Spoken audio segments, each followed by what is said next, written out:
The past, the unknown past. Heavenletter number 5613. April 7, 2016. Beloveds, why is sadness so important to you? Why is mourning for the past so important to your heart? You feel great sadness for all the friends and family you miss and for all the events and occasions that you miss. And then you also have your fond regrets for the opportunities you missed out on. Sometimes you are hard to please and so easily made sad about anything at all. How dear is the past to you one way or another, whether fulfilled or unfulfilled, whether taken note of at the time or not even thought of until now, so much later. Where did high points in your life disappear to? And, of course, you also wonder what is the point of all you would bring back or rewrite if only you could. Sometimes you would go on bended knee to apologize if only you could. You might stand up in school, for instance, and say to the teacher and the class, "You didn't know me. You didn't know me at all. Nor did I know you. Nor did I know myself. I was stunned and dazed most of my life, as if in a kind of trance. I made an appearance, yet I wasn't really present. Whether I enjoyed or did not enjoy, I was hardly present. I went through motions of being there. I did not know how to act, so I rolled myself up in some kind of posture, and I wasn't really there. I was waiting for something, some kind of rescue, and rescue came and went, yet I don't know what that amounted to, either.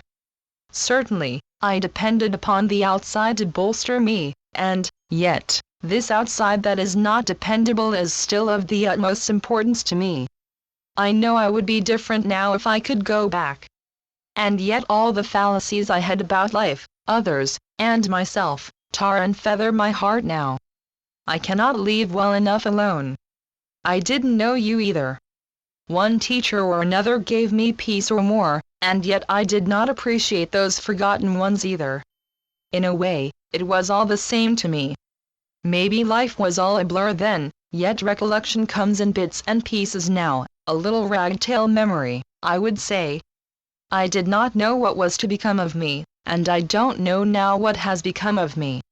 In one sense, I am no further along than I ever was. In another sense, I never was, and I am not sure now that I actually exist. I pretend I'm here. I read the clock. I open the refrigerator, and yet I do not know really who goes through these motions. And yet what I would give to be in this classroom now with all of you for even 5 minutes. I think I would embrace you, my faceless teacher, and all the students whose names I no longer remember. You, this one, and you, that one. I do not think that life was a great experience for me or that I even experienced it.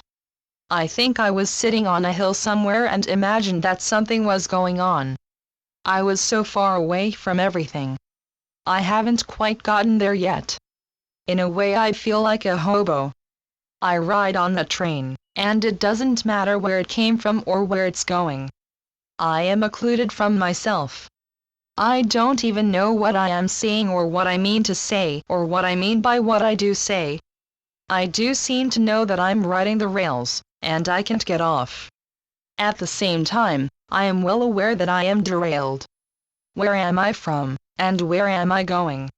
Where am I going and where do I think I'm going? Where have you been, classroom teacher? Classmates, did we ever know each other? We occupied seats in a room, and I guess that was the extent of our acquaintance. What was all that about and what was it not about? Yet, beloved sons and daughters, it was something. It was not nothing. Even as you don't know the meaning of it, or if there was, or is, a meaning, sitting in that classroom has rubbed off on you and contributed to you, somehow, somewhere. You don't have to know, and you do not have to relive it or aspire to it or deny it. Where are you going today? Channeled by Gloria Wendroff. Heavenletters.org